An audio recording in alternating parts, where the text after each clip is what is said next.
सम्पूर्णमा राधे राधे। भिमाद नगरपालिका वडा नम्बर 6 स्थित यस शिव पञ्चायन मन्दिर संरक्षण समितिले नयाँ वर्ष 2083 साल मेखे सङ्क्रान्तिको पावन अवसरमा सन्ध्याकालीन गङ्गा आरती साथै बिहानमा ग्रह शान्ति, रुद्री, हवन र साँझ भजन कीर्तन रहने गरी आयोजना गरेको यस कार्यक्रममा हामी भर्खरै मात्रै आइपुग्यौँ र यहाँ अहिले बेलुकाको महाआरतीका लागि तयारी हुँदैछ। यहाँ हामीले देख्न सक्छौँ यहाँ महिला दिदी आमाहरू लगायत भक्तजनहरूले आरती चाहिँ बनाइराख्नु भएको छ। आरती यहाँ कपुर साथै तेलहरूलाई बातीलाई राम्रोसँगले भिजाएर राखिएको छ।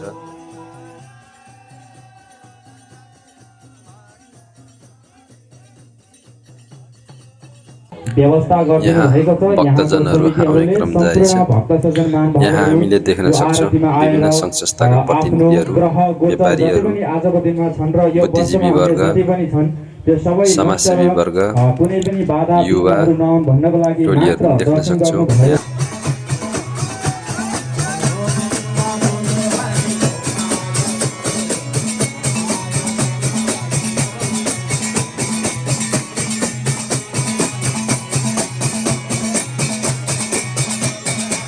जब काशी जाँदाखेरि पनि तपाईले आरती आफ्नो नाममा आफ्नो गोत्र आफ्नो सपरिवारको नामद्वारा चाहिँ गराउन पाउनुहुन्न। गराए पनि मुस्किलले एक महिनौ कुर्नुपर्छ, त्यहाँ लाइन लाग्नुपर्छ। तपाईँ हामी जस्तो कति भक्त हुन्छन् तसर्थ आज आफ्नो ओम गणनाथ सरस्वती रविशुक्र बृहस्पति पंचैतां संस्मरे नित्यां वेदवाणीं प्रवर्तये। हरिः ओम स्वस्ति न इन्द्रो वृद्धसर्वाः स्वस्ति नः पूषा विश्ववेदाः स्वस्ति नस्तार्क्ष्यो अरिष्टनेमिः। शिव पञ्चायतन भनेको चाहिँ त्यसमा चाहिँ सहायकहरू देवी गणेशजी, सूर्यनारायण, भगवान विष्णु गरेर 5वटा देवता मिलेर चाहिँ शिव पञ्चायतन भनिन्छ है।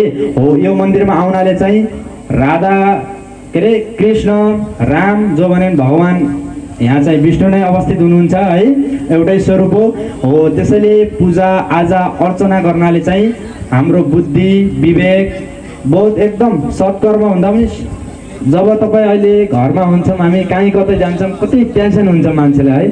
एकछिन अहिले मन्दिरमा आउनुभयो भने कति आनन्द छ। हो यो आनन्द लिनको लागि चाहिँ आज मात्रै होइन सधैँ आउने, यहाँ अनुकूल मिलाएर है।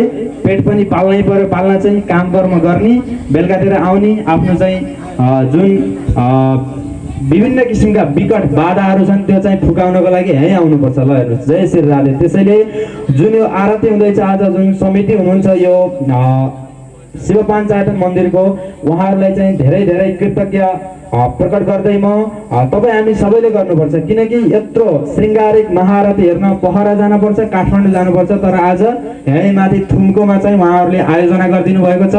यो आयोजनामा सम्पूर्ण ठुल्ठुलो पदाधिकारी, मेयर लगायत उपमेयर जति पनि ठुलो पदाधिकारीहरू पनि आउनुभएको छ।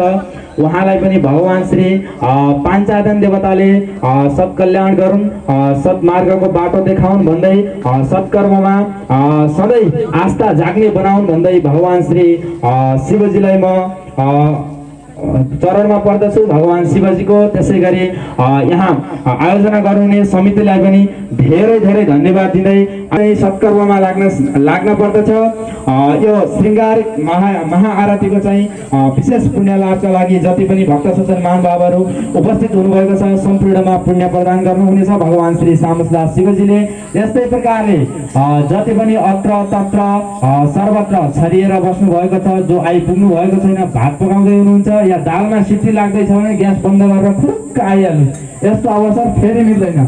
फेरि अब हामीले गर्दैनौँ या समितिले आयोजना गरिदिएको है गर्नुहुन्छ कि हुन्न उहाँले चाहिँ यहाँ चाहिँ नकारात्मक बढी एकदम पोजिटिभ भन्दा पनि नेगेटिभ बढी जुन ऊ चाहिँ फैलियो भनेर चाहिँ यहाँको लागि चाहिँ समाजको लागि चाहिँ कल्याण हित शान्तको लागि चाहिँ यो आयोजना गर्नुभएको हो। जति पनि यहाँ उपस्थित हुनुभयो सम्पूर्णमा श्री राधे जय शम्भु भन्दै अब बाँकी कार्यक्रम अगाडि बढ्नको लागि उद्घोषकको हातमा यो माइक हस्तान्तरण गर्दछु। जय शम्भु जय श्री राधे।